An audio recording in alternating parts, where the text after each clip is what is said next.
Text appears on a dark blue, smoky background. UCF, University of California Television, www.ucf.tv.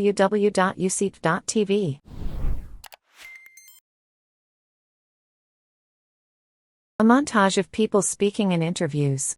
How would I describe Walter in a few words? Kind, thoughtful, creative, generous, humble, smart. He's definitely a scholar, a humanitarian. Great friend, person you want to be able to call when things aren't going quite right and ask for help. The first word that comes to mind is playful. He just had this playfulness about him, this mischievous side to him that was hilarious. A man with a white beard and a denim shirt speaks from a room with a slanted, wood-paneled ceiling. There was just a light around Walter that I think almost everybody felt and recognized. You just felt there was a certain glow about him. Unassuming, as it comes to mind. There was, of course, this mountain of an intellect. He was obviously a very charismatic teacher, a very successful and unusual lecturer. There was this openness to his charisma that invited people to feel as if they had known him their entire lives. He was just always thinking of what's the other person feeling. He was trustworthy. He was upright. And at the same time, uncontrollably jovial. He really walked the talk of the ethics and values that we studied with him. He was generous with his time, generous with his attitude and his openness. He's a man who took things very, very seriously, but yet he also have a great sense of humor. He just had a very beautiful soul. He was just an incredibly lovely, good person. An aerial drone shot shows a sunny coastline with a pier, beach, and a town nestled by the water. The view shifts to a rural landscape with a farmhouse and barns surrounded by green and brown fields. In the hearts of students and longtime residents of Santa Barbara, California, a montage of photos shows Walter Capps' life and career. He lectures in a classroom, a man speaks at a podium while Capps sits behind him, he stands with a group of volunteers on a pier, gives a speech, poses with a woman, and interacts with two women in an office. He teaches a class of young students, poses for a photo with two other men, and smiles. And across the United States and beyond, lies an enduring legacy of inspiration, storytelling, and empathy. One that nurtures engagement, tolerance, and respect for the views of others. Encourages civil dialogue and appreciation for cultural and religious difference, and bridges the gap between academia and public life. An aerial shot of Washington, D.C. at dusk, with the Capitol building lit up. Text appears, Black Diamond Productions, a division of Black Diamond Pictures Incorporated then, Walter H. Capps Center for the Study of Ethics, Religion, and Public Life, UC Santa Barbara. Directed by Julie Ross. Produced by Dusty Hosley. Executive producer Greg Johnson. Written by Julie Ross and Dusty Hosley. This is the story of Walter Capps and the Walter H. Capps Center for the Study of Ethics, Religion, and Public Life. Sometimes the most profound truth comes through voices that we are not accustomed to hearing. I realized as the class unfolded that this was part of their therapy. This was the time for welcome home. Democracy is born in conversation. The human beings are human first. A photo of Walter Capps appears. Text reads, a tribute to Walter H. Capps, scholar, teacher, public servant. We must find the higher ground by rediscovering the common ground. That which links us as human beings is much more compelling than that which divides us. A montage of black and white photos shows Walter Capps' early life. As a young boy, two young men with brass instruments, three men in suits by a car, and a family portrait with his parents and three brothers. Walter Holden Capps was born on May 5, 1934 in Omaha, Nebraska, in the midst of the Great Depression. Walter had humble beginnings. His father worked for the Union Pacific Railroad, and together with his mother, they raised four sons. It was Walter's family who instilled in him the values of empathy, kindness, and community. More black and white photos, a young Walter with an older boy, a high school yearbook page with his photo and activities, the student council, a building, then a newspaper article, a young couple, and a large, mission-style building. With no formal education of their own, putting all 4 boys through college was a lifelong achievement. Walter was the eldest son and originally aspired to become a preacher in his Swedish Lutheran Protestant tradition. He earned a Bachelor of Science, BS degree, in 1958 from Portland State College. That year, he met his wife, Lois Grimsrud, a nursing instructor. After a period at Pacific Lutheran Theological Seminary in Berkeley, California, newspaper clippings appear with headlines, 42 seminary graduates given divinity degrees, another to be ordained is Walter H. Capps, student pastor Walter H. Capps, academic honors, theologue honored. He then earned a Bachelor of Divinity, BD degree, in 1960 from Augustana Theological Seminary in Rock Island, Illinois. However, while preparing for the ministry, his trajectory changed. A grid of yearbook-style photos of divinity school students, a newspaper clipping about a marriage license, and a wedding photo of Walter and Lois Capps. A woman in a suit jacket speaks. He realized he could really think. He loved to study, and he felt pulled toward a different goal, one of becoming a scholar of religion. We married in Montana, where my family lived at that time, and put everything we owned on top of our old pink Buick and drove across country, sight unseen, to New Haven, Connecticut to start our married life. An aerial shot of a university campus in autumn, followed by newspaper clippings headlined Yale degree to Capps and Portlander wins award, the Yale Divinity School building, and an aerial shot of the campus. Both Walter and Lois continued their academic journeys on the East Coast, where Walter earned a Master of Sacred Theology, STM, in 1961 from Yale Divinity School, and both an MA in 1963 and a PhD in 1965 in religion from Yale University. He came home so excited. A black and white photo of a modern university building with a bell tower next to a lagoon, cars driving on a coastal highway, an aerial shot of a campus under construction by the coast, and 5 men in suits, including a younger Walter Capps. He said, "Lois, there's a school in California that's just beginning their Department of Religious Studies, and it's a state school." And that had been his dream. In 1964, Walter and Lois journeyed west, where Walter began his career as a professor of religious studies at the University of California, Santa Barbara. He was the second full-time faculty member hired in this new department. A series of color photos shows the Capps family over the years, with young children around a red convertible, a family portrait with 3 children, a young girl hugging Walter, Walter and Lois in a kitchen, Walter playing a grand piano, and Walter with a tuba. Lois was already 7 months pregnant when they arrived, and over the next decade, they had 3 children, Lisa, Todd, and Laura. The university was very young then, and so was the department when we came, and we all grew up together. He was tremendously supportive as a dad, just kind of my biggest fan.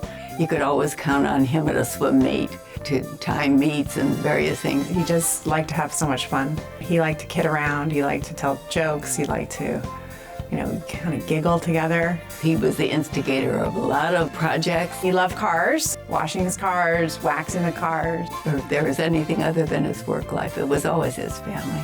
It was always family for him and for me too. We had an open house pretty much. Students would come over and he loved to play the piano and entertain. These sort of scholars would be around the dinner table, but then again, it would quickly kind of get jovial and silly. He would either, tell jokes or bring out the tuba. A man with graying hair speaks. Lower third, Tim Kring, former student, Hollywood producer, and screenwriter. I went to his house a couple of times with small little groups of students. Was always welcome there. It's always a big dog, I remember. A woman with short hair and glasses speaks. Text, Julie Ingersoll, former student, professor of religious studies, University of North Florida. It was just a beautiful place to be. It's a gorgeous house, and I think so many of us have fond memories of the garage office with all the books and Walter out there working. A woman with long brown hair speaks. Text, Sarah McFarland Taylor, former student, professor of religious studies, Northwestern University. At his desk. He and Lois and the entire family created this beautiful space in their home where we were able to develop these kind of connections and relationships and trust. And a man in a plaid shirt speaks. Text, Ed Linenthal, former student, professor of history, Indiana University. Care. Going over to the Capps' home, it was just like the best day. A photo shows two women and a man outdoors. The entire atmosphere was just gentle, warm, kind. A woman with short black hair and glasses speaks. Text, Tomoko Masuzawa, former student, professor of history, University of Michigan. It was not contrived. It's not like he was trying to be friendly. It was who he was and who his family were. A black and white photo shows a smiling Walter Capps at a desk.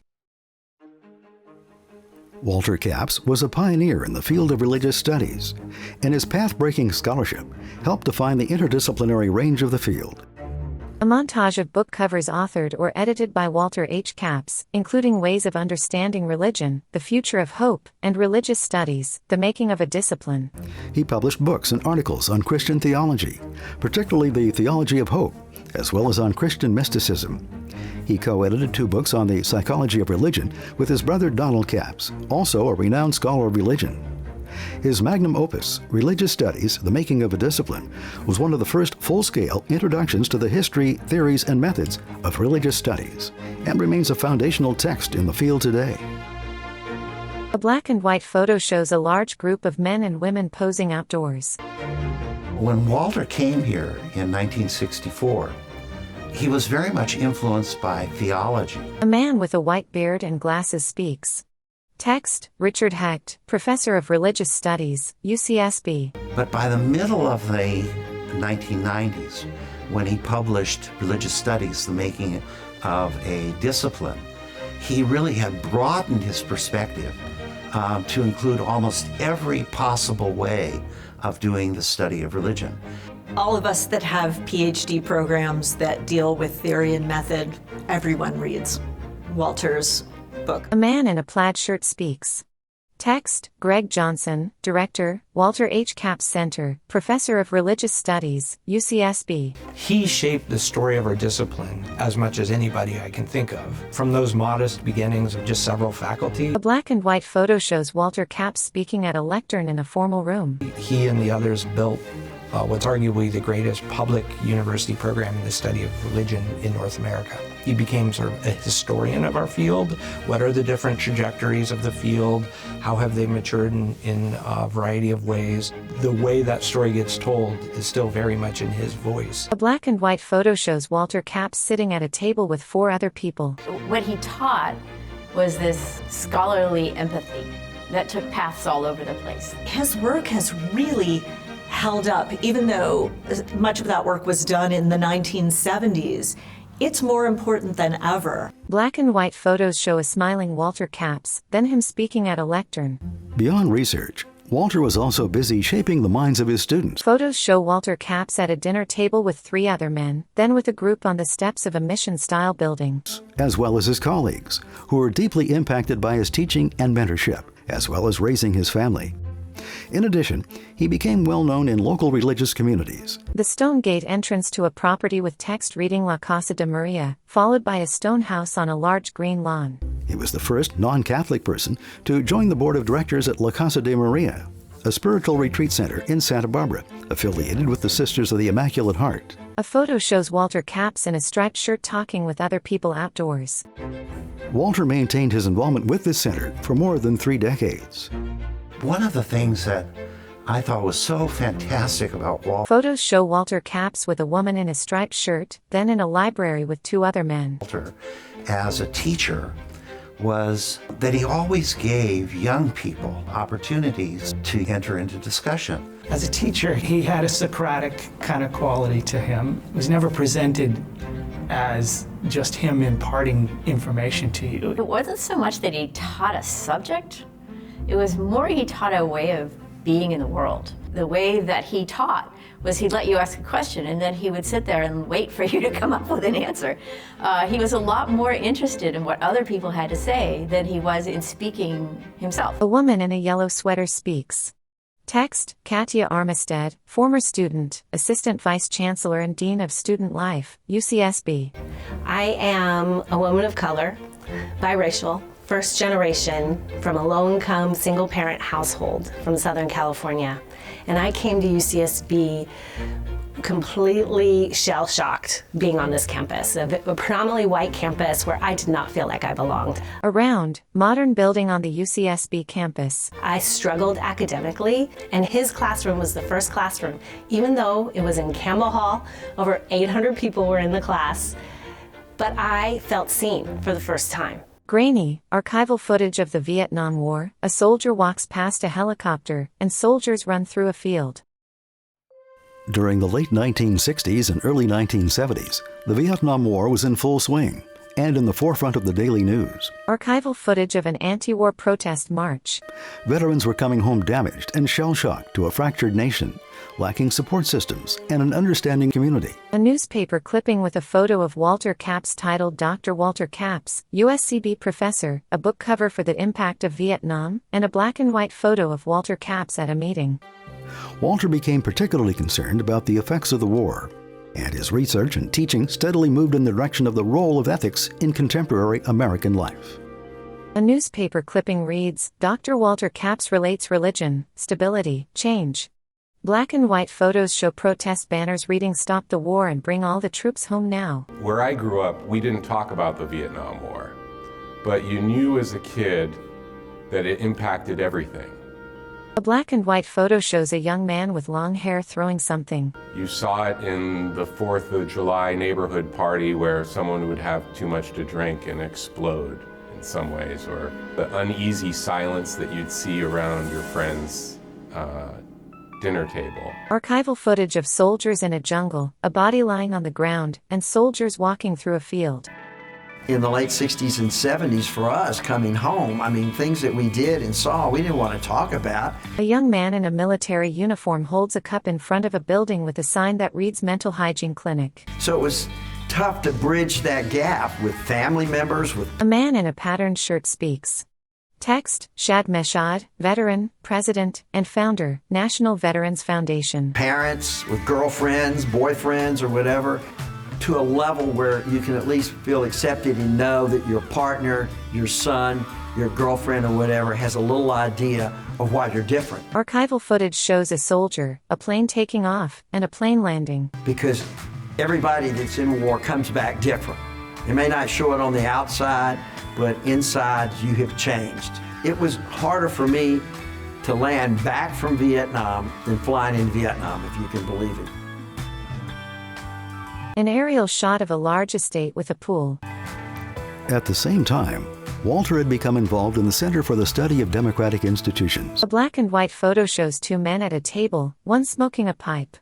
Clippings and photos show two men holding a bust of Linus Pauling, Robert M. Hutchins, and a headline, Private Group to Run a Coast Think Tank on University Campus. An influential think tank of intellectuals and scholars who hosted discussions on social issues and hoped to influence public policy. Founded by Robert M. Hutchins in 1959, the center was a part of UCSB from 1977. A newspaper clipping reads UCSB professor named Study Center Director, followed by a typed document titled The Vietnam War and American Religious Sensibility. To 1987, and Walter served as its director twice during those years. In 1977, Walter hosted a dialogue session at the center focused on how the Vietnam War affected American sensibilities, religion, and values. Photos show a young Shad Meshad in uniform on the skid of a helicopter and a smiling Fred Downs with a prosthetic arm. Of all the participants, only two veterans, Shad Meshad and Fred Downs, were among them. A man with a white beard speaks. Text, Jim Key, former executive director, California Council for the Humanities. Walter had invited them. Well, my understanding from Walter is that he was the program director at the Center for the Study of Democratic Institutions, and they were going to do a final seminar on the Vietnam War. They had done many while the war was going on. A typed document titled, Dialogue Session on the Vietnam War and American Religious Sensibility, Friday, January 27, 1978. Scholars and policy people would come together and debate or talk about the war. And Walter was looking down, he told me, over the list of people who were going to be attending and realized that not one of them had ever been in Vietnam, and certainly there weren't any veterans. And he decided that that was a missing voice that he wanted in this program and in this seminar. A photo shows three men, including Walter Capps and Shad Meshad, smiling together, followed by the book cover of The Killing Zone, My Life in the Vietnam War by Frederick Downs. Walter called Washington and they referred myself and a severely disabled war veteran, Fred Downs, who had just published a book called The Killing Zone. I was invited to sit in the back that day, and they had this big table. A large, empty dining room with a long table. Where scholars would sit around the table. And there were two veterans who came. A montage of soldiers walking through a rice paddy and a jungle in Vietnam. For most of the first day, they didn't say a word. And at the break, Walter said, please speak up. And they said, we can't talk about the Vietnam War this way. And Walter said, talk about it the way you can talk about it. They weren't used to scholarly language, and they had come back, as so many did, raw from what they saw and experienced in Vietnam. Fred and I looked at each other and he says, who wants to go first? And Fred says, I'll go first. He had had his shoulder blown off in Vietnam. He had this prosthetic chrome arm and hand, and he cocked his arm and drilled it into this $1 million table. Splintering part of it. And buried it and said, now let's talk about the war. And it just poured out of it. And they proceeded in very different language to tell what it was like for a young kid, barely out of their teens, to go over there and serve, thrust into something he had no preparation for. A montage of military recruitment commercials showing a knight in armor and a Marine in dress uniform. We just wanted to make sure that it wasn't this commercial that you see on TV with the dress blues and the silver and slicing a dragon. It is so bullshit. Archival footage of wounded and distressed soldiers in Vietnam. It is nothing like that. The first round that goes over your head, you're wetting your pants and you're praying for your mother. We told it like it was. And Walter said he knew at that moment that the war was far from over and wasn't going to be wrapped up in some academic seminar. And I think that was the beginning of the class right there in that moment. And after that, we became extremely close friends, and he would invite me up every month. I stayed with the kids, and we would talk. And I mean, the dialogue kept going. It was just Walter and I, and he was getting this idea that we need to teach, this needs to be taught. There needs to be a voice for veterans. Walter Capps speaks at a lectern to a large audience in an auditorium. As a result of that dialogue session, Walter created a course at UCSB called The Impact of the Vietnam War on American Religion and Culture, first taught in 1979. Walter Capps stands outside a building. Text, Walter Capps, Professor, Religious Studies, UCSB. Hello, I'm Walter Capps. I'm a professor at the University of California, Santa Barbara, and I'm standing on our campus in front of Campbell Hall, one of our main lecture buildings, where we teach a course on the impact of the Vietnam War. Archival footage of wounded soldiers being loaded onto a helicopter and treated. The course was about bringing people who had experienced the war directly, who knew the pain of being a soldier or a nurse on the front lines, of killing and watching your friends be killed, of coming home changed and alienated, or of being a conscientious objector. A protest sign reads, I don't give a damn for Uncle Sam, I ain't going to Vietnam. Peace. A man speaks to an audience from a stage. And letting these people speak to students about their experiences and about living with moral decisions that had serious social and psychological consequences. It was about welcoming people home from war and bringing people together. Well, you should have seen me that day. The day I was shot down, I'm flying an F-4B Phantom jet. At the time, it was the hottest thing in the world. A black and white photo of 5 pilots posing with a fighter jet. I've flown 74 combat missions, over 100 carrier landings, pretty well seasoned fighter pilot by that time. A photo of a young pilot in flight gear. Truly the epitome of the Top Gun. My co-pilot and I were blown out of the sky, exploded with some 12,000 pounds of jet fuel, and that F-4 Phantom came tumbling. I ejected, he ejected, our parachutes opened. and we came floating down over enemy territory. A black and white photo shows a captured American pilot being paraded through a village. I hit the ground, captured immediately, stripped of everything I had, paraded around in a blindfold, beaten up pretty severely, and put in this little cell. A black and white photo shows a man's somber face. It was 8 feet long and 8 feet wide. The student impact was extraordinary. They were hearing something that wasn't like some dry textbook. They were hearing about the lives of people. An emotional audience in the auditorium listens as a man speaks from a lectern on stage. Through the Vietnam class, Walter facilitated a conversation that people hungered for, but that wasn't happening before his class. A panel of men, some in uniform, sit on stage.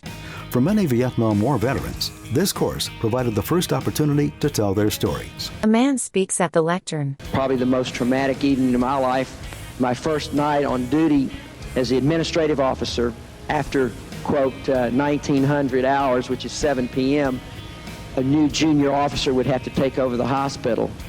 And I'll never forget, it was my 3rd week in country, and I had to sit and wait in case there were mass casualties, because the war was fought in darkness. It was fought at night for the most part. And all of a sudden, I'll never forget the noise. It's just this, it just got louder and louder and louder. I'll never forget that. And boom, there's just bodies stacked like a wild shopping spree, like you see tables of clothes that were bodies, uniforms, no uniforms, body parts. And they were taking the gurneys and dumping them like you do cement or bricks onto the floor right in front of triage. And our job was to start diving in and sorting through the bodies, and they kept coming. The audience gives a standing ovation. Walter Capps speaks in an interview. It became known throughout the community that this was a good place to come if you were sort of coming out of the Vietnam experience. So veterans started attending the class, sitting together up in the front row. A montage of students listening intently in the audience. And I didn't have any designs on the veterans. I realized as the class unfolded that this was part of their therapy.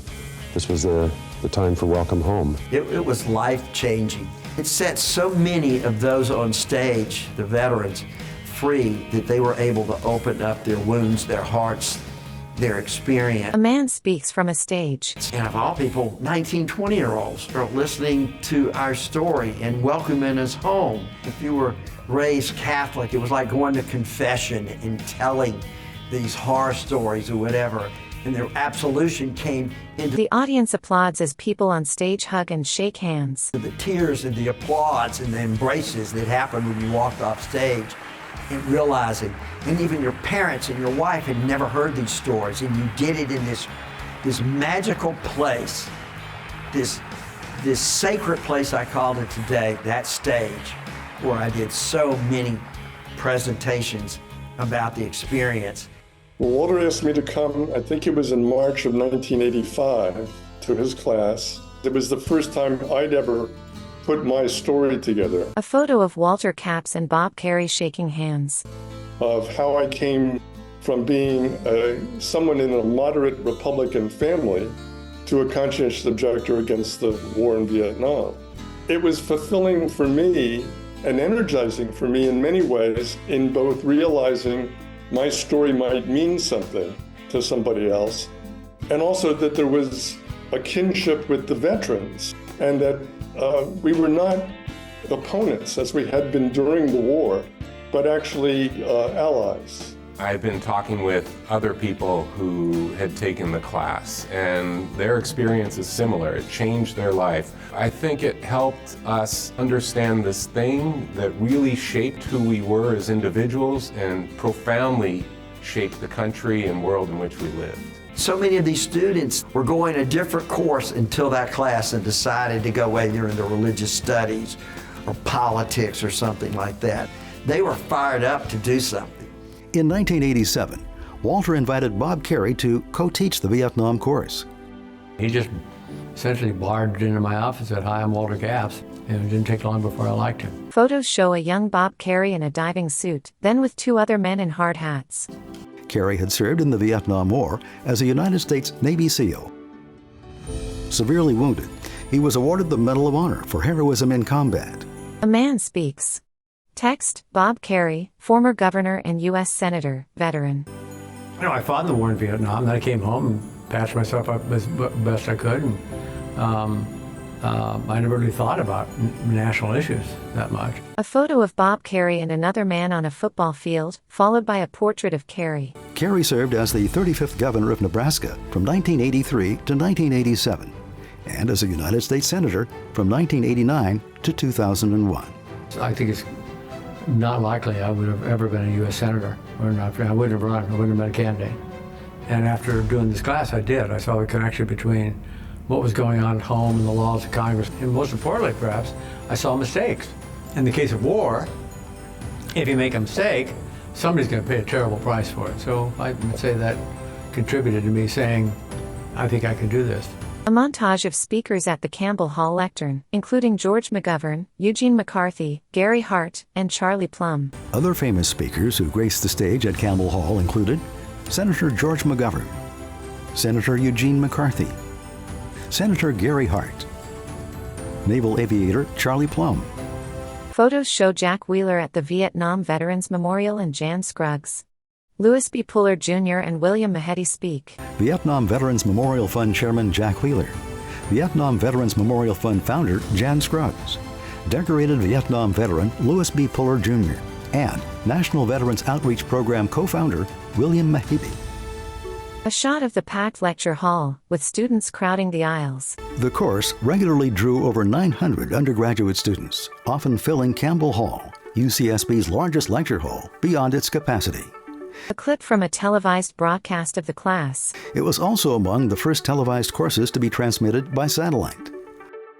Walter Capps speaks in an interview. I'm Walter Capps of the University of California at Santa Barbara, and this is one in a series of discussions, continuing discussions of the impact of the Vietnam War on American culture.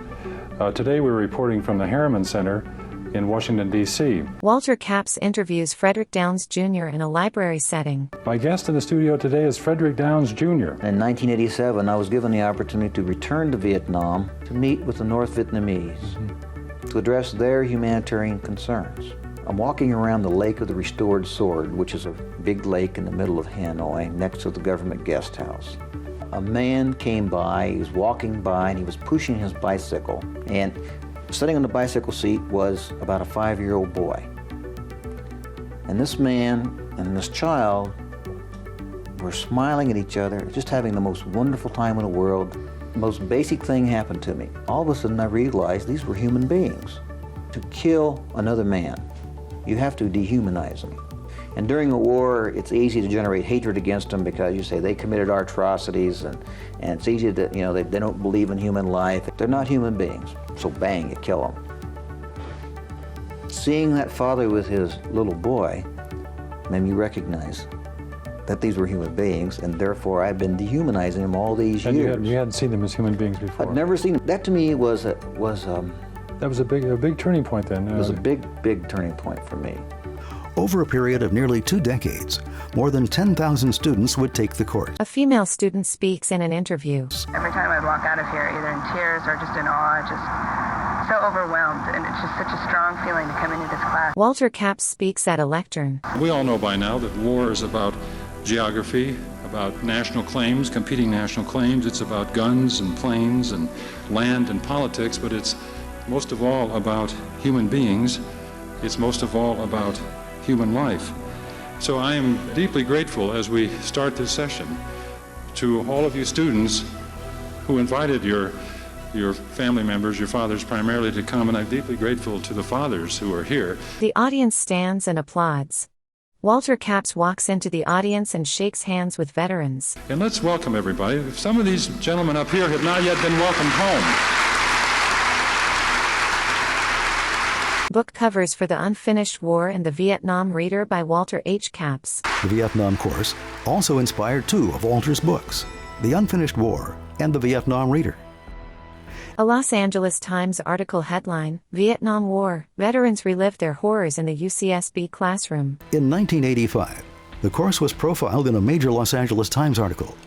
A clip from a 60 Minutes segment titled Vietnam 101, produced by Grace Deekhouse.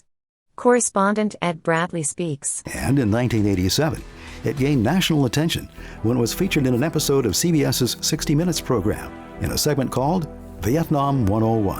In 1979, the University of California at Santa Barbara offered its first course, and there were only 40 students enrolled. When we visited the campus in 1987, it had become the most popular course on campus. A woman speaks. Text, Laura Capps, daughter, supervisor for Santa Barbara County. When his class was featured on 60 Minutes, that stood out to me of, okay, this is unusual, and I was extremely proud. Ed Bradley shakes hands with the veterans and Walter Capps on stage. The publicity it got, #1 class for almost 20 years on the Vietnam War in the country. Walter almost became a celebrity, but in reality, he was just this magician. He just knew, like a great chef, how to make this great dish, and the dish was sharing our story and bringing the world to it through this university. A veteran speaks at the lectern. It took 17 and a half years for me to talk about Vietnam. 2 marriages, suicide attempts, drug overdoses, abuse of alcohol, the list goes on. A montage of students in the audience, some looking emotional. Twice a week, these young men and women are given a crash course on the horrors of Vietnam and the traumatic return home for the men and women who served there. Veterans sit on stage, one in a wheelchair. Veterans who live in the area sit on the stage, and many of them get up to tell of their experiences. A veteran speaks at the lectern. While I was over there, killing from the air, it was easy. It was commonplace. When I was on the ground, I had to kill a 10 or 12-year-old kid. That wasn't. A female student speaks, her eyes welling with tears. Before I took this class, I didn't know anything about Vietnam. I had a special interest. My father went to Vietnam, and he didn't come back. A veteran speaks at the lectern. There's 58,372 people killed. 223 million Americans don't know why. There's over 100,000 suicides of Vietnam vets. Plus one. 3 days ago, one of my friends, that's for you, Terry, wherever you are, you're listening. Finally, I thank God for my brothers and sisters. I thank God for the Vietnam veterans of America. And I thank you for listening and caring. The audience gives a standing ovation as Walter Capps shakes hands with a veteran on stage.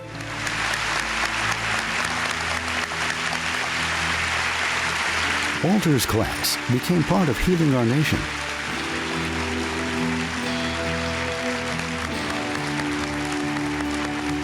Photos show 2 veterans in uniform standing in the rain, Walter Capps with a student at the Vietnam Veterans Memorial, and Capps standing with a veteran in the rain. Walter was among the leaders of a nationwide effort to establish Vietnam veteran centers in every major city of the United States. He traveled with students and veterans to the opening of the Vietnam Veterans Memorial in 1982. A veteran in sunglasses and a beret, followed by an emotional young man with long hair.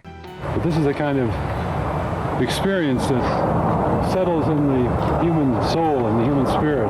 Photos show Walter Capps with a group of people in the Soviet Union, in a rickshaw in Vietnam, and smiling Vietnamese children. To the Soviet Union in 1988. And to Vietnam in 1991. A black and white photo shows Walter Capps speaking in a gymnasium. In 1982, Walter developed another popular course, Religion and Politics in America Today, initially co-taught with George McGovern. A newspaper clipping shows Walter Capps with George McGovern. The course featured an array of notable politicians and political activists. A montage of speakers, Eugene McCarthy, Jerry Brown, Paul Warwick, Cal Thomas, and Bill Moyers. Including Eugene McCarthy, California Governor Jerry Brown, Moral Majority co-founder Paul Weyrich, conservative commentator Cal Thomas, and liberal commentator Bill Moyers. Photos show students in a lecture hall, a news desk team, and a television panel discussion. It enrolled over 500 students in its first year and captured the attention of local news and the Santa Barbara community, many of whom audited the course. A book cover reads, The New Religious Right, by Walter H. Capps. Among other themes, the course explored the rise of the new religious right, about which Walter published a book. what we're looking for in this country is a kind of generosity of spirit that allows people of all faiths, of all colors, of all cultures, of all ethnic backgrounds to feel at home here, to live it in peace and in harmony and with a cooperative spirit with one another. And I think my objection to the new religious right is that it has functioned more as a divisive force within the society than as an inclusive force. You mentioned earlier that I teach a course on the Vietnam War. The lesson from the Vietnam War is that this country needs healing right now. A man in a light-colored jacket stands at a wooden lectern. Walter often said, "We are human first. Before we were members of a nation, a political party, a religion, a race, or some other category, we are first human beings." Text appears, The Relevance of Grundtvig's Teachings by Walter H. Capps. A black and white portrait of a man with a long white beard is labeled NFS Grundtvig. Walter aspired to live by this deep and abiding moral principle, inspired by the Danish philosopher NFS Grundtvig. A montage of photos shows Walter Capps interacting with students and colleagues. It was one of his favorites, and he often shared it with his students or anyone who would listen. He believed this principle could help people recognize our common humanity, help forge shared values, and foster kindness and compassion, even where people strongly disagree. Walter Capps speaks at the lectern. Grundtvig said that we are human beings, first of all, before we are anything else. Students in a lecture hall take notes. Now, see, Grundtvig grows up in Copenhagen, Denmark, and Grundtvig is a member of the church, so he's a Christian.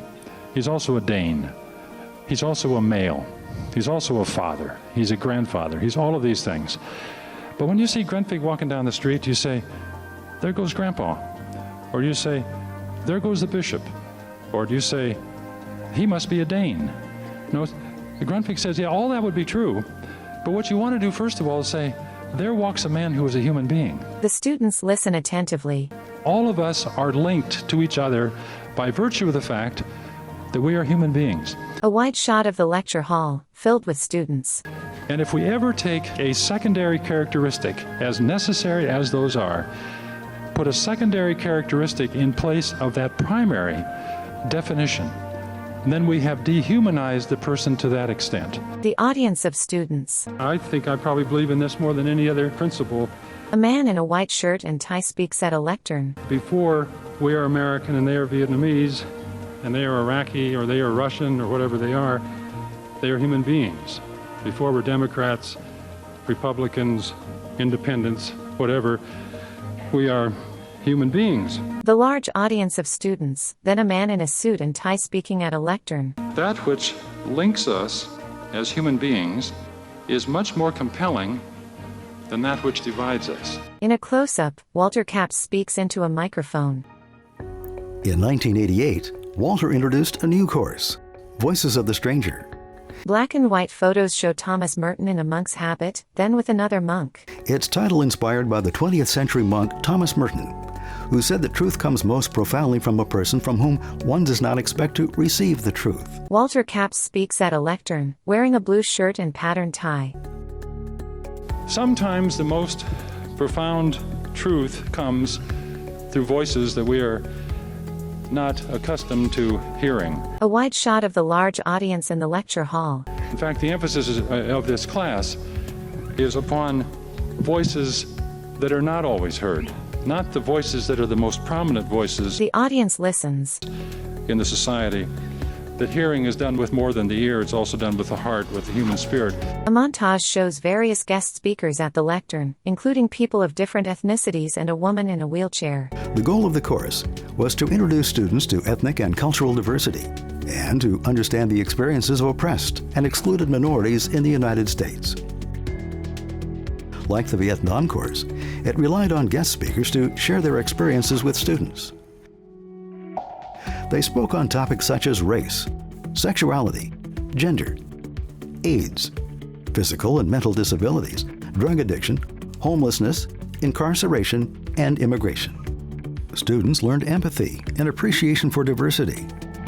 Voices of the Stranger began filling Campbell Hall to capacity in its third year. An aerial shot of a university campus. Text appears, Voices of the Stranger, hosted by Dr. Walter H. Capps. It was also broadcast on local cable television. A woman with blonde hair speaks into a microphone. Take a woman with 2 children who's been wandering from place to place, from hotel room to people's living room floors. A man in a wheelchair and a red shirt speaks into a microphone. And I found that the attitudes that I had to deal with varied greatly. One of the most common reactions that I would get would be the silent stare, or to be ignored, more or less. A woman with dark, styled hair speaks at a lectern.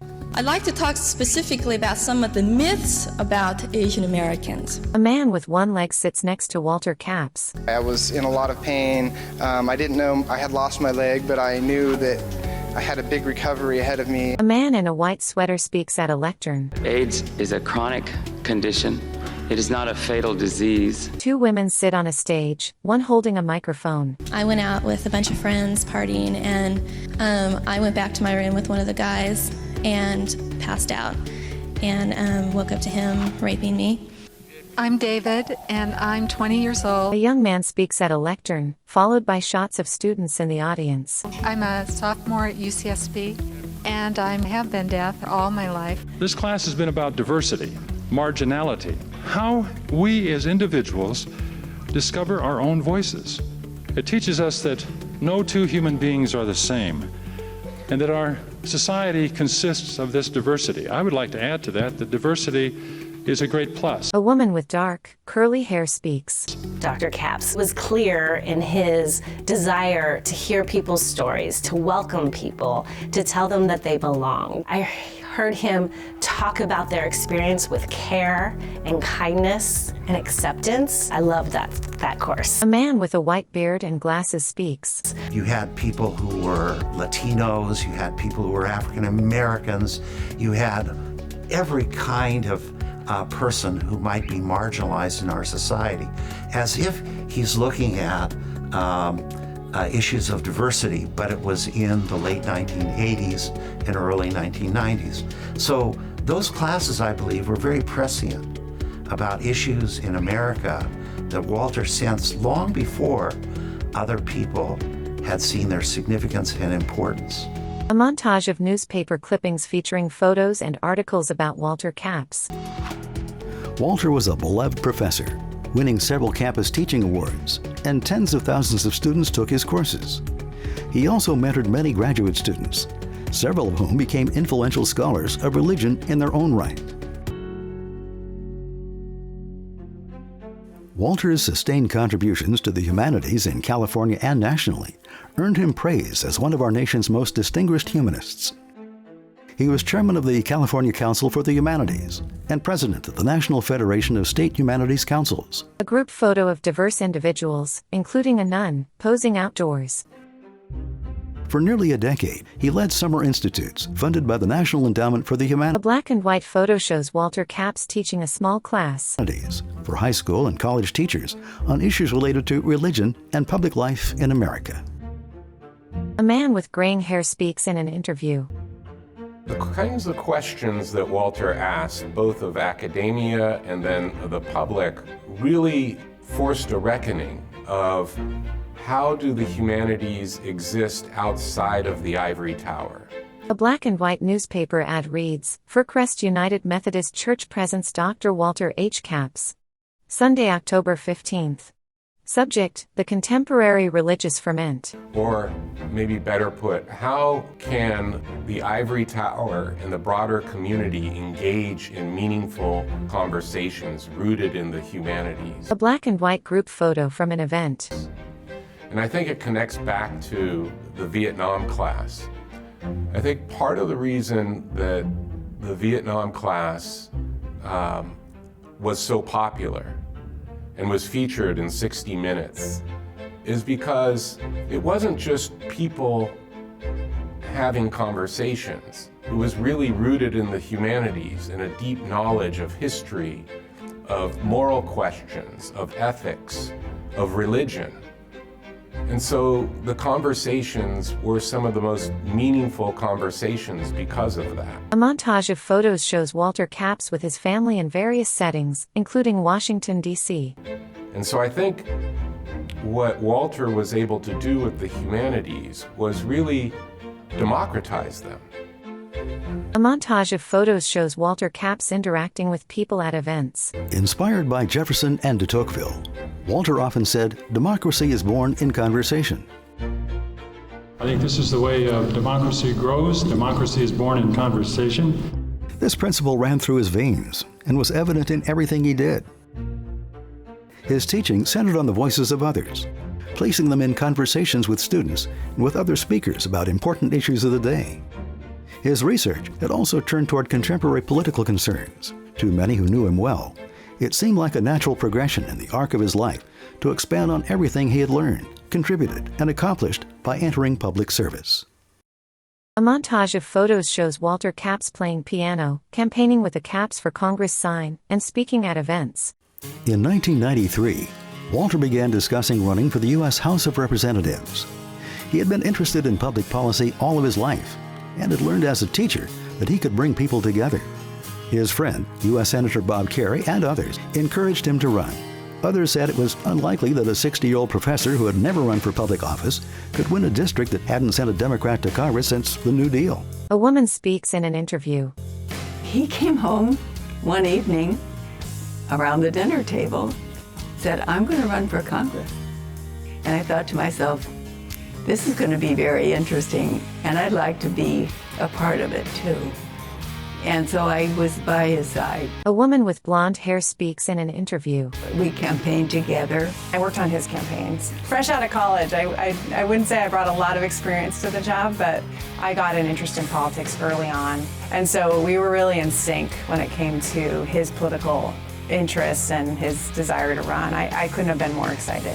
A woman with dark, curly hair speaks in an interview. I was a student when he was teaching his courses, and then he decided to run for public office, and getting to see what that looks like through a professor's eyes and seeing the campaign trail and going to rallies for him and hear his inspirational talks. A man with graying hair speaks in an interview. You would talk about the ivory tower. You would talk about the value of education or the value of the university and how that can inform the political process and vice versa, of course. You were trying to have an impact on people, try to affect legislation, for example, bringing politicians into the classroom. He had not only the vision, but the ability to pull it off. It just made so much sense. A man with short gray hair speaks in an interview. I mean, it was sort of unexpected. Like, oh, really? This bumbling kind of professor that I had is going to run for Congress. But it made real sense when you thought about the arc of his own life. A montage of campaign photos and a man holding a camera. Walter ran for Congress in 1994 as a Democrat. He campaigned on restoring honesty and belief in American democracy. A political ad shows Walter Capps at the beach. Text appears, Walter Capps for Congress. Hello, I'm Walter Capps. My wife Lois and I have lived in Santa Barbara for over 30 years. We love this area. We've raised our family here. I'm running for Congress because we need a representative from the Central Coast who we can believe in. The news press has endorsed me over an opponent who has described herself as a political junkie and a 30-year member of the pro-life movement. Text appears, paid for by Walter Capps for Congress. Don't let politics replace democracy in America. Text appears, vote for a representative, not a politician. Walter Capps for Congress. Vote for a representative, not a politician. A montage of photos shows Capps with supporters and at community events. Walter supported a stronger social safety net, environmental protections, and greater U.S. involvement in resolving global conflicts and providing humanitarian aid. Campaign and newspaper ads contrast Walter Capps and Andrea C. Strand on education, healthcare, and choice. With text, there's a big difference between Walter Capps and Andrea C. Strand on the issues. Unlike his conservative Republican opponent, Andrea C. Strand, Walter supported abortion rights, gun regulation, and campaign finance reform. A A montage of photos shows Capps with political figures and supporters, including George Stephanopoulos and Leon Panetta.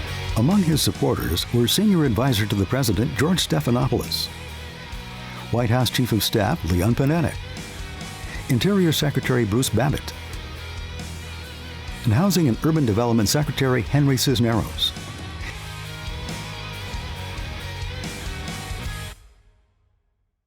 At an election night party, a TV screen shows election results as Walter Capps waves a flag. Given the landslide victory for Republicans in the 1994 elections, it is remarkable that Walter lost his race by less than 1%. A woman with blonde hair speaks in an interview. I was 22 when he lost his first election. To see someone who had previously, up until then, in my estimation, succeeded at everything, and then to see him lose something has helped me tremendously. I mean, certainly that was hard, but he went on, and that has been really instructive to me. Walter didn't give up, and he decided to run again in 1996. A Santa Barbara News Press headline reads, "Head-on accident injures Capps, his wife, driver." Tragically, that May, in the midst of his campaign, he and Lois were nearly killed in a head-on car crash caused by a drunk driver on a mountain road. He was out of commission for a few weeks. It was a little touch and go there for a while. Like, they moved him out of ICU and then back. So it was obviously a stressful time, and so shocking that, they were victims of drunk driving. We carried on the family as best we could. Lois Capps speaks at a podium during the campaign. And when there was a campaign event, I had the microphone in my hand all of a sudden. Then again, he rebounded, and the history of my mom kind of stepping into the campaign and all that foreshadowed later in life. Miraculously, they both survived. Walter and Lois Capps stand together at a campaign event. And after several months recovering, Walter was back to campaigning. Walter helped register thousands of Santa Barbara students to vote, and his campaign gained momentum. Walter Capps speaks at the Democratic National Convention, with a C-SPAN 96 logo on screen. Walter spoke at the Democratic National Convention. We Americans have come to this great land from all over the world. We really have no common history, no common ethnicity, no common ancestry, no common language, not even a common religion.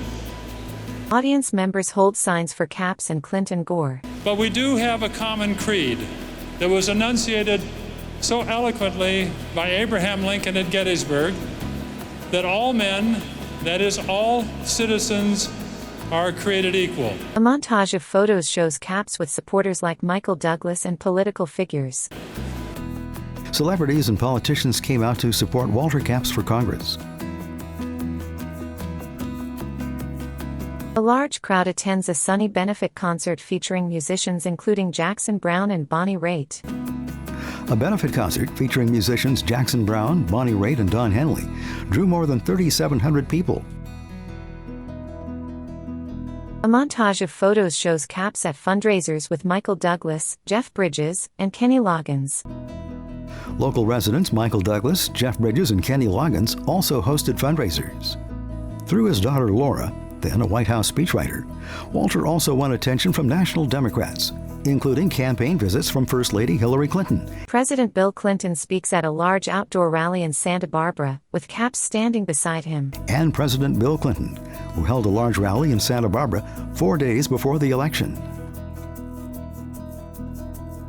We need to be true to the deeper life of God within each one of us. We must find the higher ground by rediscovering the common ground, where we know that love can conquer evil, that hope can conquer despair, that our ideals can conquer our fears, and where democracy is no longer captive to politics. Walter Capps is a good man, a brave man. He shares your values, he shares your dreams. I hope you'll send him back to Congress. A man with glasses speaks in an interview. I covered several political conventions, and he made a great impression of me. He was what you like to think of a congressman to be. A montage of photos from Walter Capps' victory party. With the help of Lois and his family, who continued his campaign throughout his recovery, Walter handily won the election against incumbent Republican Andrea Seastrand and began serving in January 1997 as a Democratic member of the United States House of Representatives, representing California's 22nd Congressional District.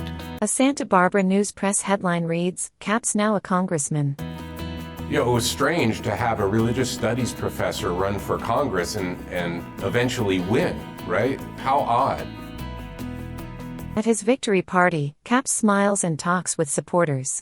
I wasn't shocked that he ran. I wasn't shocked that he ran again after he lost the first time, and I wasn't shocked that he endured the second campaign after almost dying in an automobile accident. None of those, they moved me. I was impressed by them, but I wasn't surprised. And he lived his values.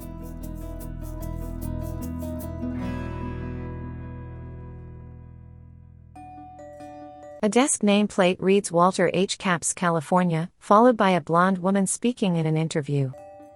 Well, I was working in the White House, and my dad had just been sworn in as a member of Congress, and my mom was there, and I had worked on the State of the Union speech that President Clinton gave as a speechwriter, and once I did my job of getting it into the interior of the U.S. House of Representatives chamber prompter, then I was able to join my dad on the floor of the House, and my mom was up in the gallery, and just the whole synergy of all of what we were doing it was a magical day and a magical thing to share with one another, and he knew it. We all knew kind of how incredibly special that experience was. The House chamber during the State of the Union address. I come before you tonight with a challenge as great as any in our peacetime history, and a plan of action to meet that challenge, to prepare our people for the bold new world of the 21st century. After Clinton's 1997 State of the Union address, Walter was asked for his reaction. In Statuary Hall, Walter Capps is interviewed. Lower Third, U.S. Capitol, Statuary Hall, State of the Union. C-SPAN 2 Live. What was the feeling in the chamber as a freshman member? Well, of course, I was sitting with, I'm one of the older freshmen, and it's fun after having been a professor and all that, being a freshman again. I thought there was a lot of enthusiasm there, across the aisle, throughout the chamber. And I think the stress on education in making it possible for every child, every person to have at least 2 years of college. I thought there was even an emphasis there on adult education. I liked it very much. I also liked the high moral ground where he went for not just bipartisan, but nonpartisan, getting beyond partisan bickering and that kind of thing. So it was, I felt rejuvenated by it. Walter Capps gives a speech on the House floor. Lower Third, Representative Walter Capps, Democrat, California. U.S. House, C-SPAN Live. Walter's first speeches on the floor of the U.S. House of Representatives focused on education. Truly, the strength of our country is dependent on the way we engage education and the way we give responsible cultivation and stewardship to the arts and the humanities. I think that our vitality as a democratic society, as a learning society, is dependent upon the respect we exhibit for our cultural arts, our literature, our historic records, and the other products of the creative spirit. Capps speaks on the House floor. Lower Third, Interior Spending. And he defended the National Endowment for the Humanities. My first exposure to Congress was when I chaired the California Council for the Humanities and was national president of the Federation of State Humanities Councils. A Lower Third reads, NAE provides grants for projects on literature, history, philosophy, religion, art history, and archaeology. I think I'm here because of the background that I've had with the humanities. I have profound respect for the work that has gone on under the sponsorship of the National Endowment for the Humanities. A montage of photos shows Capps meeting with international leaders, including the Dalai Lama, and constituents. The first bill Walter introduced sought to increase funding to find a cure for ALS, also known as Lou Gehrig's disease. A montage shows a person in a wheelchair, crop fields, a winery, a wind and solar farm, a scientist using a microscope, a display of firearms, and traffic in Vietnam. He also co-sponsored bills to support farmers, winemakers, and environmental protection, increase funding for scientific research and education, stronger regulation of firearms, and a closer relationship with Vietnam. A Tibetan woman looks at a large, ancient book. He successfully amended a bill to prioritize preserving Tibetan language, culture, and religion through educational and cultural exchanges. A photo of Walter Capps sitting next to the Dalai Lama.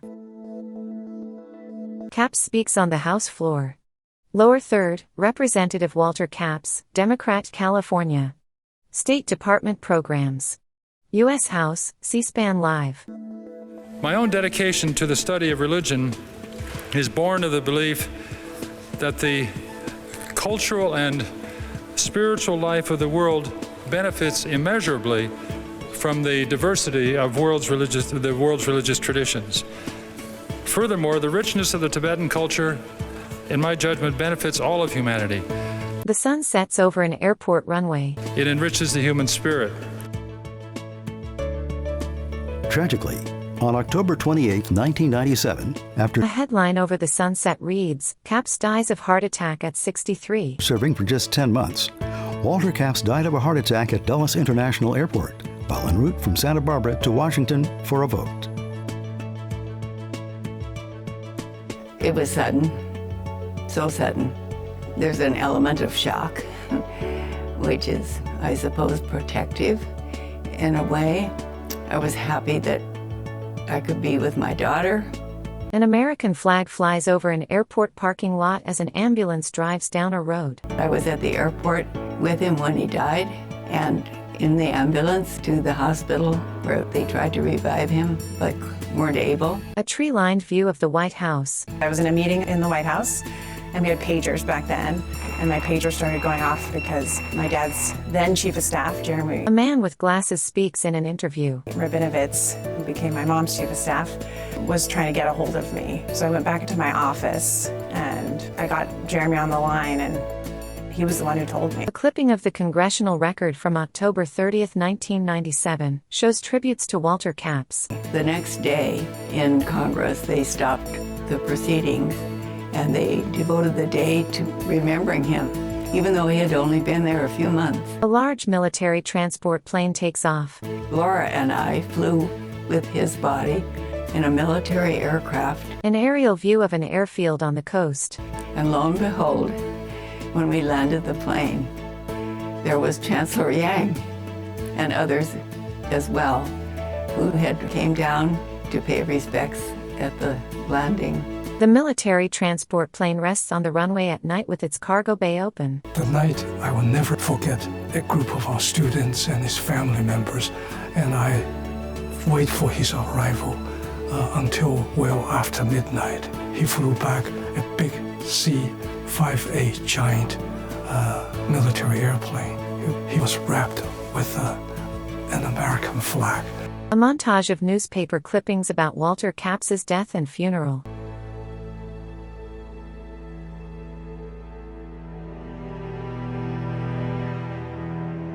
A plane marked United States of America taxis on a runway. Within the past hour, a plane carrying 30 members of Congress from Washington, D.C. arrived at the Santa Barbara airport. Flags fly at half-staff. They've traveled by bus now to the mission to join the Capps family members, friends, and the public to pay their respects. The service is expected to run approximately 90 minutes in length. A framed photo of a smiling Walter Capps adorned with a lei. Lower third, Live Mission. The exterior of the Santa Barbara mission. Welcome to a prayerful celebration in gratitude for the life of Walter Holden Capps. Inside the mission, Father Virgil Cordano, OFM, and the Reverend Jesse Jackson speak at the lectern. During this period of solemn celebration, and the solemn is the painful transition with little apparent warning. A montage of newspaper clippings about Walter Capps's life and death. The celebration is that of a tall timber in the forest of humanity. We can all today, with the joy of his life, give our expression of thanks to Walter with a great, tremendous round of applause. Express yourselves. The congregation inside the mission gives a standing ovation.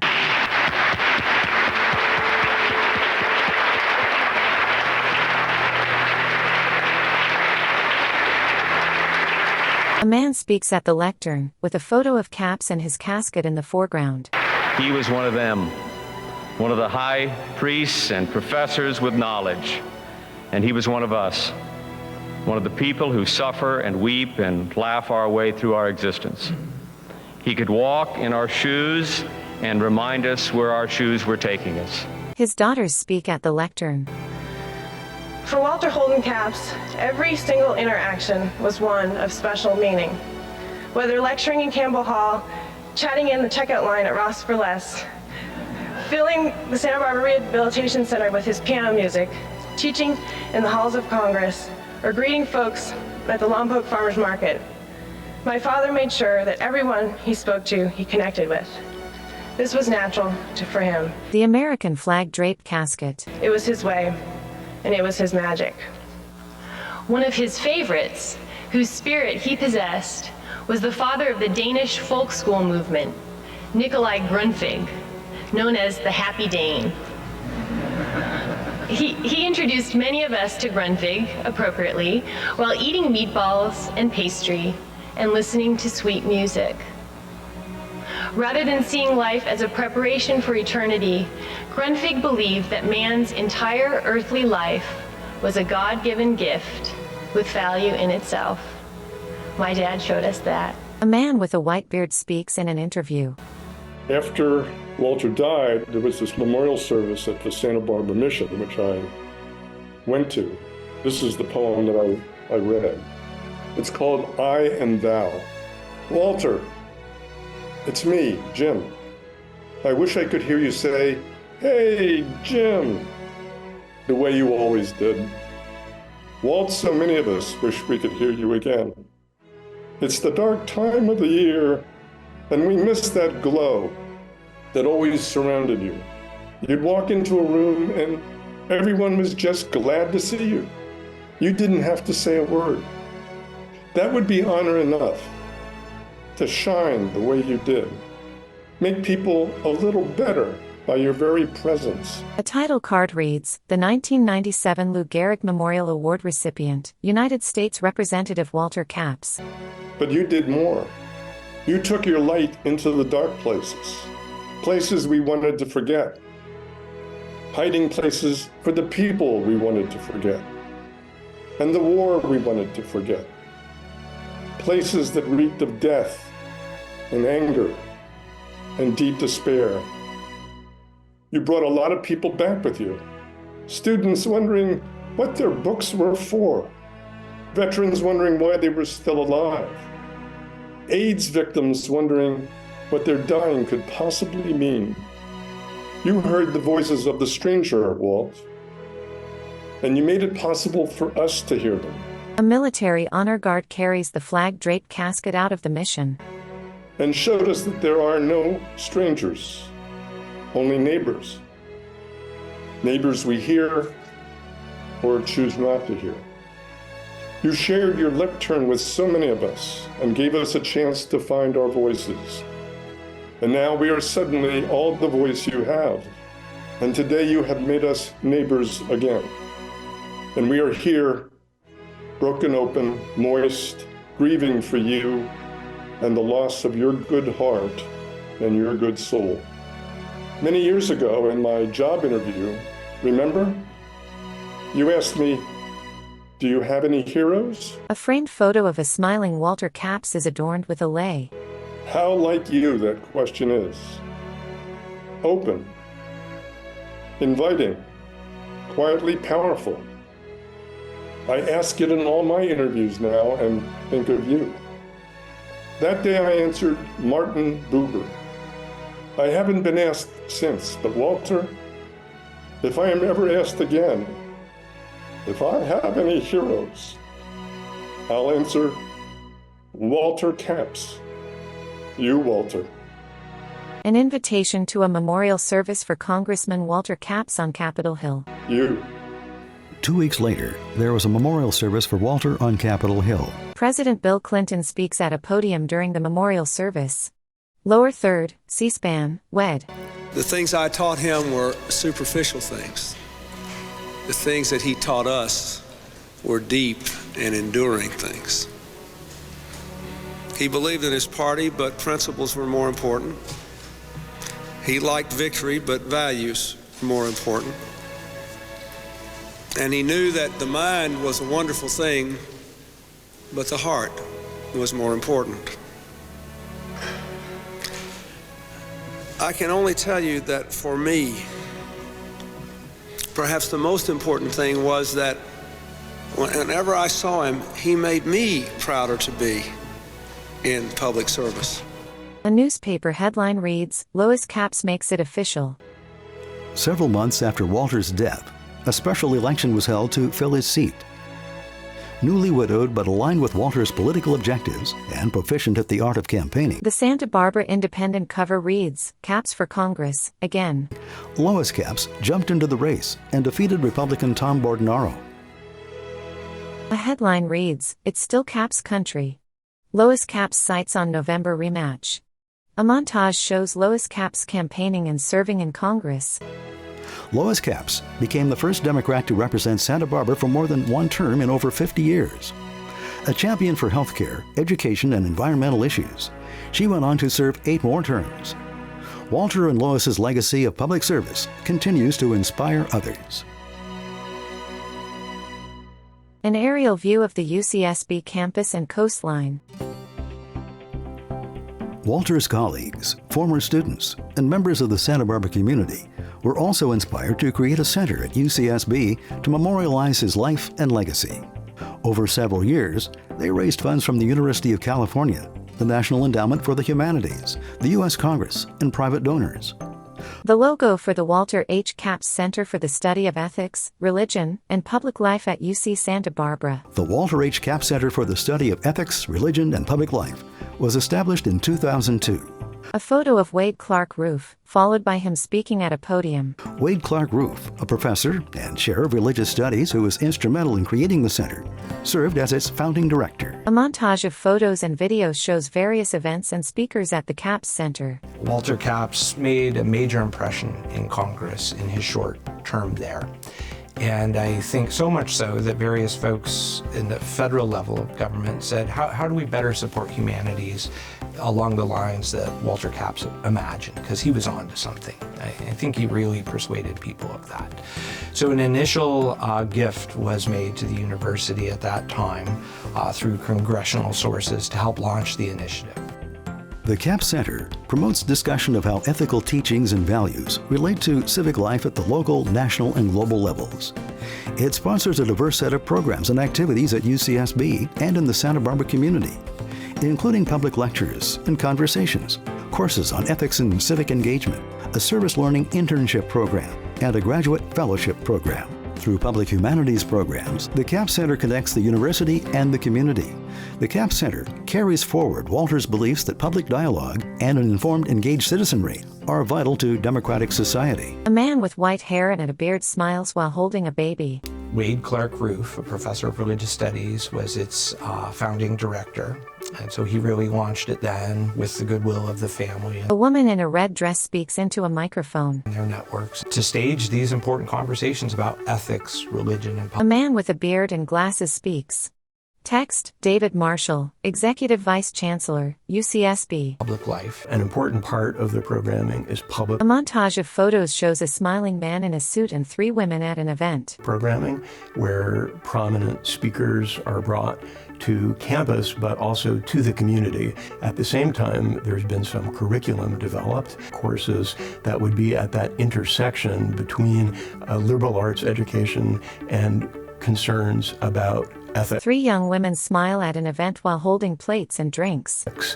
We also have received a gift to support internships. Santa Barbara has an unusual number of nonprofits. A turquoise graphic reads, Sarah Miller McCune Endowed Internship and Public Service Program, framed by small photos of students. The Sarah Miller McCune Endowed Internship and Public Service Program is a year-long program that brings students and community partners together. A montage of photos shows students interning in a warehouse, at a protest, by an airport sign, and outside a Planned Parenthood building. It provides students with opportunities to connect their classroom learning with community service and real-world experience. Local organizations benefit from the support of A montage of photos shows students laughing and working in office settings. talented students who help them meet their goals and fulfill their missions more effectively. A woman with curly brown hair speaks. Text, Nani Hamilton, Academic Coordinator, Walter H. Capps Center. Each year we have 10 UCSB undergraduates who participate in a year-long program with A montage of photos shows students in discussion groups and with mentors. our center. They take courses with us, they write research papers, but most importantly, they work in a nonprofit in our local community in Santa Barbara and Goleta.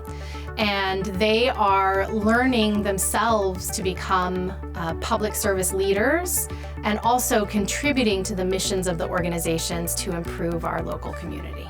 A woman with long dark hair speaks. Text, Lauren Trujillo, former McCune intern, Director, Santa Barbara Public Library Foundation. I was accepted into the program and paired with the Santa Barbara Trust for Historic Preservation. The first quarter we were in the classroom studying the A photo shows a woman speaking to a group in a living room. nonprofit sector, and we had various executive directors in the community come and speak. We learned about the different components of how a nonprofit works, and we got to learn a little bit more about A montage of photos shows students at a luncheon with older adults. Walter Capps. We were able to have lunch with Todd Capps, his son, Lois Capps, his wife, and Laura Capps, and so they were kind of mentors as we went through the program. It was eye-opening to see how committed this family was to doing more for the community, but also the various paths to approaching this. A young woman with long brown hair speaks. Text, Hazel Nafsker, former McCune intern, Administrative Associate, Santa Barbara Foundation. I was matched up with the Santa Barbara Foundation. Hazel poses with another woman next to a Santa Barbara Foundation sign. My relationship with my mentor was just incredible. Photos show Hazel with colleagues on stairs and by a Christmas tree. She was so supportive. She was great at loaning me out to other people in the department when I wanted to work with them. Everyone at the foundation, now that I'm working full-time, has been super friendly and helpful in helping me learn. A montage of photos shows diverse groups of students and mentors in various settings. Everything. What I love about the approach is that you have young students who are studying different topics. Students who are studying ethics or religious studies or, in the humanities, going and working and getting practical experience in, a health clinic or a political office or some sort of nonprofit, who then might spend some time. A woman with blonde hair speaks. I'm in their legislator's office. So from the classroom, we then went into the field for the next 2 quarters of the school year and worked in our A group photo of students and faculty outdoors. internship. After my internship and after various other experiences at museums, I pursued my master's in library and information sciences Photos show Lauren in a library, then a leadership team in hard hats. at UCLA. And out of library school, A webpage screenshot titled Meet Our Foundation Director displays a photo of Lauren Trujillo next to a biography. I was hired as the foundation director for the Santa Barbara Public Library. And it's been an incredible journey starting a nonprofit from the ground up, basically. And I accredit so much of my success and the pieces of knowledge that I was able to bring to this position to my work with the Capps Center and to the Sarah Miller McCune internship program. A turquoise graphic reads, Steve and Barbara Mendel Graduate Fellowship in Cultural Literacy, framed by small photos of students. The Steve and Barbara Mendel Graduate Fellowship in Cultural Literacy provides research funds and mentorship for outstanding graduate students at UCSB. Photos show a smiling woman, a young woman looking out a train window, another smiling woman, and a group at a table. Whose research or programs of study advance the goals of broad-based cultural literacy and high ethical standards in our participative democracy. A woman speaks via video call from home, with a dog resting on the couch behind her. The funds from the fellowship allowed me to The ornate, domed interior of the Library of Congress reading room. take a research trip to Washington, D.C., where I visited the Library of Congress. The woman speaks. Text, Addie Jensen, former Mendel Fellow, Professor of History, Montana State University. And that trip enabled me to really dig into sources that I've leaned on very heavily in several chapters of my dissertation, which one day I hope I will A photo of Addie smiling outdoors. be able to turn into a book. The biggest thing that I would say I gained from the program was mentorship at a pivotal moment in my academic career. So during the year that I was a Mendel Fellow, I was also preparing for my first attempt at the job market. And I really didn't know anything about the various job market materials. A man with glasses speaks into a microphone. That I needed to compile. So the teaching portfolio, the diversity statement, the cover letter, etc. A photo of a group sitting at an outdoor dining table. I was also very anxious about the last stage of the interview, the campus visit. And apart from helping me secure a tenure-track job, I really can't overstate how instrumental this fellowship was to my success on the job market and my academic A young woman in a lecture hall listens intently. career. The Capps Center also sponsors undergraduate courses in environmental, biomedical, and business ethics, as well as courses in public service and civic engagement. A Santa Barbara Independent clipping from October 23, 1997, reads, Best Santa Barbaran to run for president. Walter Capps. The legacy of Walter Capps has been unfolding for some good A man in a plaid shirt speaks.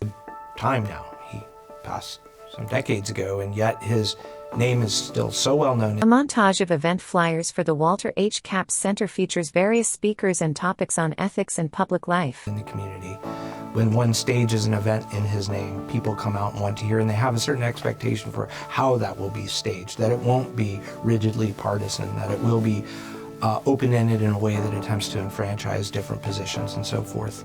We at the Capps Center absolutely wish to build on that. It seems maybe so obvious, and yet in many ways it's a lost art to have such A newspaper clipping about Walter Capps reads, A love letter among the thorns. conversations. He would have opened the doors in any number of ways to folks who normally aren't enfranchised in such Photos show community groups, including one protesting with oil spills kill signs. conversations. I know there's a university will to do that. I think the community has a will to do that, and certainly we at the center want to honor his legacy through pushing hard for the kinds of conversations he would have staged. I think Walter would be really proud of A montage of photos shows students and mentors in various settings, including a museum and a playground. this program.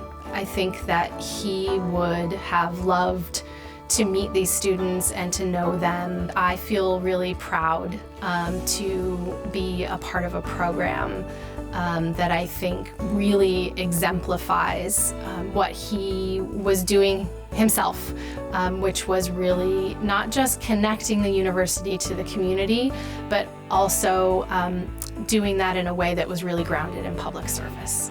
It's incredible that Walter Capps could envision the next generation participating in the way that he himself practiced, that he saw this cross-sector opportunity of working with academia, with nonprofits, with government to shift and make change in the world.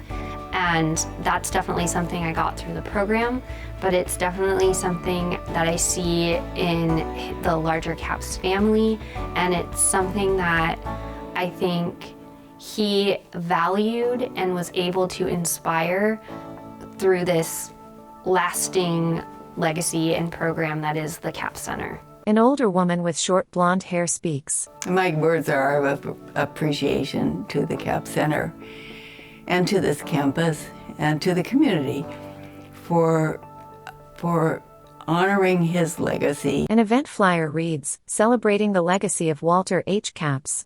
November 10th to 11th, 2023.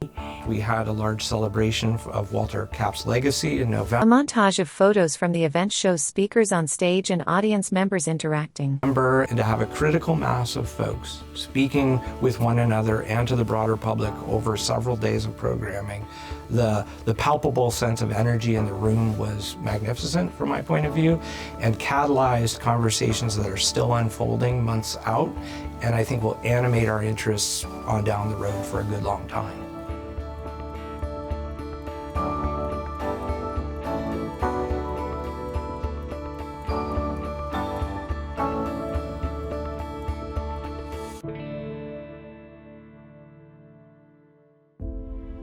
A vintage photo shows a women's basketball team in blue tracksuits with Walter Capps, followed by a gray-haired man in a suit jacket speaking. So I would describe the life and legacy of Walter Capps in the people that have been affected by him. A man with white hair speaks. Just people who are changed, who see the world differently than they did before, have a capacity to make friends with people that are different than they were, and be able to overcome differences of opinion. Every time I encounter someone who attended UCSB during the time that the Vietnam An audience laughs. class existed, we have a common bond. And I find that those people are more willing to have brave conversations. A man speaks from a podium to a large audience in an auditorium. And so part of his legacy is really making it okay to have conversations that are brave. Another legacy is the evolution of how we think about the Vietnam War. A montage of photos shows veterans in support groups. I talk with veterans from other wars and their willingness to talk about their experience. Archival footage shows Walter Capps speaking, then leading a group holding hands in a circle in a wooded area. I think you can trace that openness back to something that Walter ignited in our country, that we should, as a country, listen to the stories of people returning from war. A veteran looks at the Vietnam Veterans Memorial Wall. And think about what it is before we send others off to war that we're asking of them and of ourselves.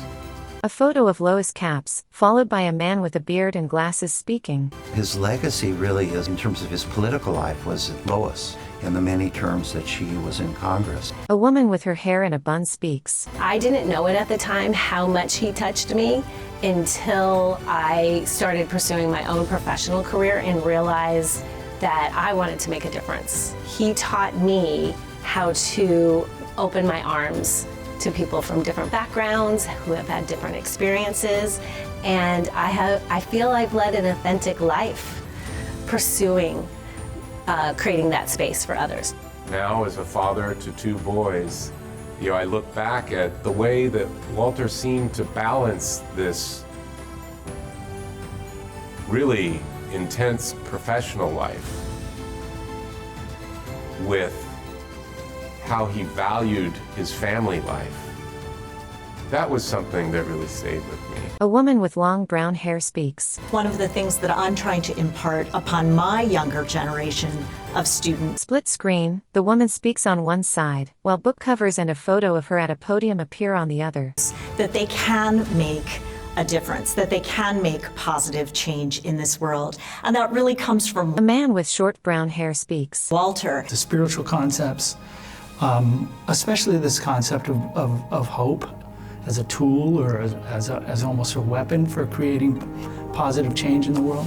That was... Split screen, the man speaks on one side, while a collage of posters for his film and TV projects appears on the other. Something that has moved through my creative life, and I've been able to explore those themes myself in the writing that I've done. And so I can draw that line in my mind from what I am creating and putting out into the world in my own life, and draw that line all the way back to the classes that I took from Walter. A man with glasses and a beard speaks. Text, Sean Landra, former student, civic strategist, and municipal commissioner. I think what's so unusual about Walter is just how broad his legacy is. Because when you think about someone who is as influential as he was in the study of religion, you would expect that kind of person to have an intellectual legacy. And yet he was also a community leader and a teacher beyond the university, beyond the academy, through the state humanities councils. And he was someone who reached across difference to really see people who were unseen, who were seen imperfectly. We are all heirs of part of his legacy, each in our own way, and yet each of us in common with the other. I think it's a gift to Santa Barbara. I think it's a gift to the world. Walter and Lois Capps shake hands with President Bill Clinton in the Oval Office in a photo inscribed, "To Walter and Lois Capps with best wishes, Bill Clinton." Walter Capps' legacy lives on in the history of our nation and in the field of religious study. A photo shows the Dalai Lama speaking with Walter Capps, followed by a signed line drawing profile of Roland H. Bainton. In his contributions to the humanities, in his family's legacy of public service, in the lives of his students, in the Walter H. Capps Center, and in the hearts of the many, many people who were touched by him. Photos show a ribbon-cutting ceremony, an aerial coastline view, and a memorial plaque on a tree.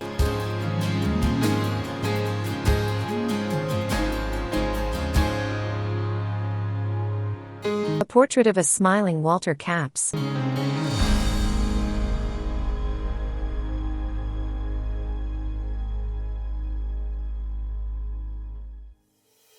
Credits: a production of Walter H. Capps Center, Black Diamond Productions. Director: Julie Ross. Producer: Dusty Hosley.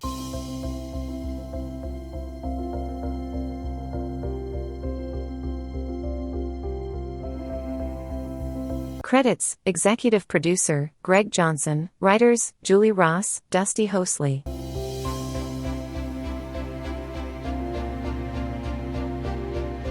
Credits: Director of Photography, Julie Ross. Editor and Motion Graphic Designer, Julie Ross.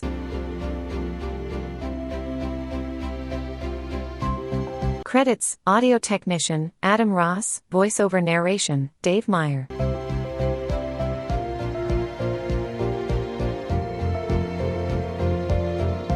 Credits, featuring, in order of appearance, followed by a scrolling list of names.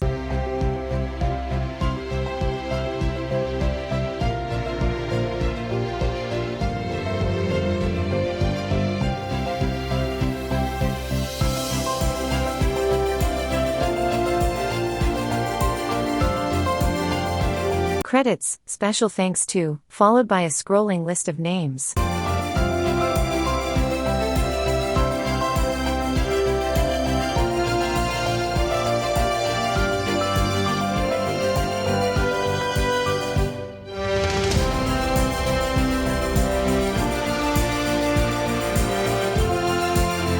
Credits, image and video sources, followed by a scrolling list including Mark Angelis, Associated Press, and C-SPAN.